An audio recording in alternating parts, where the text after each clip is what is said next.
Hello friends, welcome to Karmanya classes.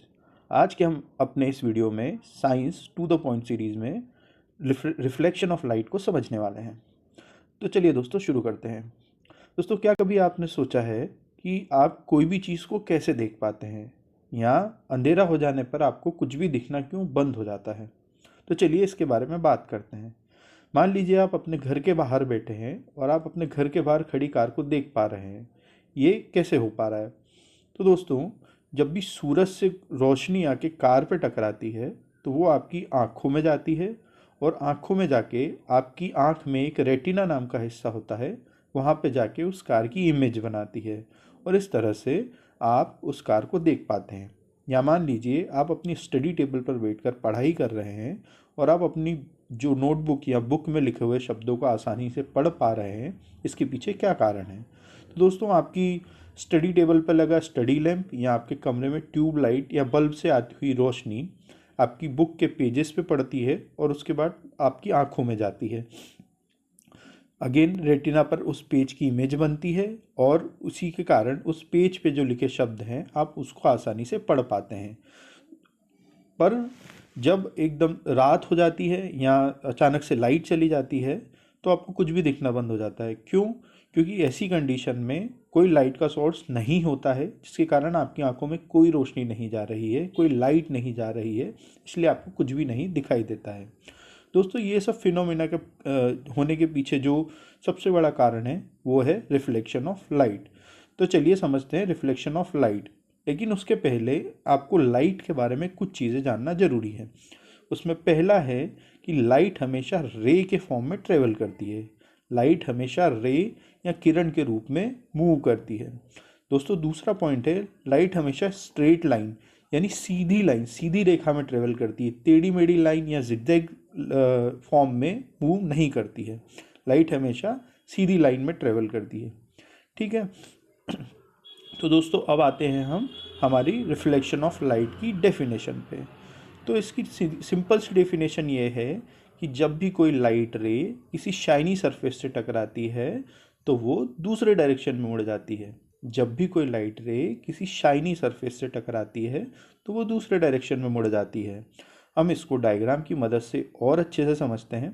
दोस्तों, आपके सामने जो डायग्राम है, इसमें जो रेक्टेंगुलर ऑब्जेक्ट आपको दिख रहा है ये हमारी शाइनी सरफेस है। जनरली हम समझने के पर्पज़ से इसे प्लेन मिरर लेते हैं। इसकी जो ऊपरी सरफेस है वो शाइनी सरफेस होती है। प्लेन मिरर वही होता है जो हम अपने घरों में रखते हैं। ठीक है। प्लेन मिरर की ऊपर की सरफेस के ऊपर आपको एक डैश डैश के रूप में लाइन दिख रही है, ये नॉर्मल होता है। ये एक इमेजिनरी या काल्पनिक लाइन होती है। नॉर्मल और प्लेन मिरर की सरफेस के बीच का जो एंगल होता है वो 90 डिग्री होता है, यानी नॉर्मल आपकी प्लेन मिरर की सरफेस के परपेंडिकुलर होता है। ठीक है। आपकी जो रेड कलर की लाइन है वो एक रे ऑफ लाइट को दिखाती है।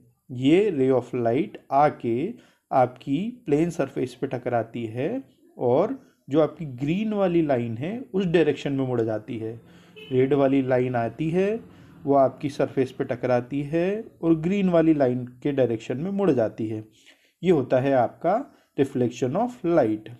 जो रेड वाली लाइन है, इस डायरेक्शन में जो लाइट आ रही है इसको बोलते हैं इंसिडेंट रे, और जो लाइट रे आपकी ग्रीन वाली लाइन के डायरेक्शन में जा रही है इसको बोलते हैं रिफ्लेक्टेड रे। अब आपकी जो नॉर्मल और इंसिडेंट रे के बीच में जो एंगल बन रहा है उसको बोलते हैं एंगल ऑफ इंसिडेंस, जो हमने डायग्राम में आई से दिखाया है। इंसिडेंस की स्पेलिंग का पहला वर्ड है आई, इसलिए हमने एंगल को आई से दिखाया है। रे ऑफ इंसिडेंस और नॉर्मल के बीच जो एंगल बनता है वो होता है एंगल ऑफ इंसिडेंस। और आपकी जो रे ऑफ रिफ्लेक्शन है या रिफ्लेक्टेड रे है और नॉर्मल के बीच के जो एंगल बनता है उसे बोलते हैं एंगल ऑफ रिफ्लेक्शन। ठीक है। रिफ्लेक्शन का जो स्पेलिंग है उसका पहला वर्ड है आर, इसलिए इस एंगल को आर बोलते हैं। आपकी रिफ्लेक्टेड रे और नॉर्मल के बीच में जो एंगल बनता है वो है एंगल ऑफ रिफ्लेक्शन। आपके इंसिडेंट रे और नॉर्मल के बीच में जो एंगल बनता है वो है एंगल ऑफ इंसिडेंस। तो दोस्तों, ये था आपका रिफ्लेक्शन ऑफ लाइट। लेकिन रिफ्लेक्शन ऑफ लाइट होने के लिए कुछ रूल्स होते हैं, कुछ नियम होते हैं, जिन्हें लॉ ऑफ रिफ्लेक्शन बोलते हैं। तो चलिए जानते हैं कि ये लॉ ऑफ रिफ्लेक्शन क्या होते हैं।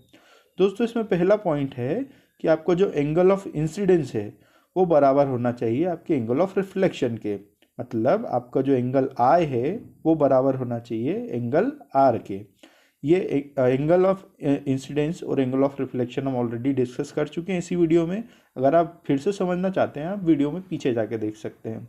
और हमारा यहाँ पे लॉ ऑफ रिफ्लेक्शन में दूसरा पॉइंट है वो है कि आपकी इंसिडेंट रे, आपका नॉर्मल और आपकी रिफ्लेक्टेड रे तीनों एक ही प्लेन में होना चाहिए। अब प्लेन क्या होता है, तो इस वीडियो के पर्पज़ के लिए हम प्लेन को ऐसे समझते हैं कि मान लीजिए आपकी नोटबुक का एक पेज है जिसकी थिकनेस बहुत कम है लेकिन उसकी सरफेस बहुत बड़ी है। बस यही एक प्लेन होता है जिसकी थिकनेस बहुत कम है लेकिन सरफेस बहुत बड़ी है, और इसी पेज की सरफेस पे आपकी इंसिडेंट रे, नॉर्मल और रिफ्लेक्टेड रे तीनों एक दूसरे से मिल रहे हैं। ये सिचुएशन होना चाहिए रिफ्लेक्शन ऑफ लाइट होने के लिए। तो दोस्तों ये था reflection of light and laws of reflection. आने वाले वीडियोस में हम प्लेन मिरर में इमेज कैसे बनती है, टाइप्स ऑफ मिरर पढ़ेंगे और अलग अलग मिरर से इमेज कैसे बनती है और उसके लिए साइन कन्वेंशन क्या होना चाहिए इसके बारे में जानेंगे।